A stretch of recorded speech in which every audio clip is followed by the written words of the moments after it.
মাওলানা আবু বকর সিদ্দিক, আপনি যদি রসুল প্রেম কিভাবে আমরা অর্জন করব বা এ ব্যাপারে আল্লাহ কি বলেছেন যদি আপনি আলোচনা করতেন। ধন্যবাদ।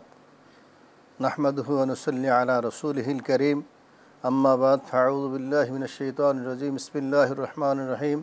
আল্লাহ রাব্বুল আলামিন কালামে পাকে ইরশাদ করেছেন, কুল ইন কুনতুম তুহিব্বুনাল্লাহ, যে হে নবী আপনি মানুষদেরকে বলে দেন যদি কেউ আমি আল্লাহকে ভালোবাসতে চায় সেজন্য আপনি রসুলকে ভালোবাসে, আর যে এবং রসুলকে যে ভালোবাসবে আমি তার জীবনের সমস্ত গুনাহ খাতা মাফ করে দেব। অতএব আর রসুল সাল্লাল্লাহু হাদিস শরীফে ইরশাদ করেছেন যে লা ইউমিনু আহাদুকুম হাত্তা আকুনা হাব্বা ইলাইহি মিন ওয়ালিদিহি ওয়ান নাসি আজমাইন, যে ব্যক্তি আমি আমার রসুলকে তার ছেলে সন্তান মাতা পিতা এবং সব কিছুর চেয়ে বেশি ভালো না বাসবে সে প্রকৃত মুমিন হতে পারবে না। এই জন্য আল্লাহ রব্বুল আলমিনের প্রিয় বান্দা হতে হলে বা প্রিয় হতে হলে আল্লাহ রসুলের মহাব্বতের বিকল্প কিছুই নাই।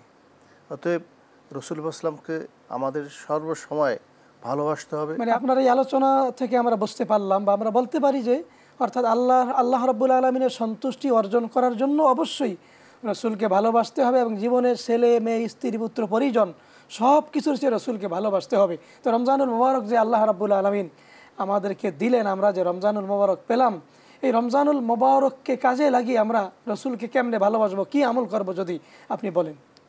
রসুল পাক সাল্লাল্লাহু আলাইহি সাল্লাম যখন দেখলেন যে পূর্ববর্তী উম্মতেরা শত শত বছর জীবিত ছিলেন এবং তারা অনেক আমল করেছেন, তখন রাসূলুল্লাহ সাল্লাল্লাহু আলাইহি ওয়াসাল্লাম মনে চিন্তা করলেন যে আমার উম্মতরা অল্প বয়স পাবে।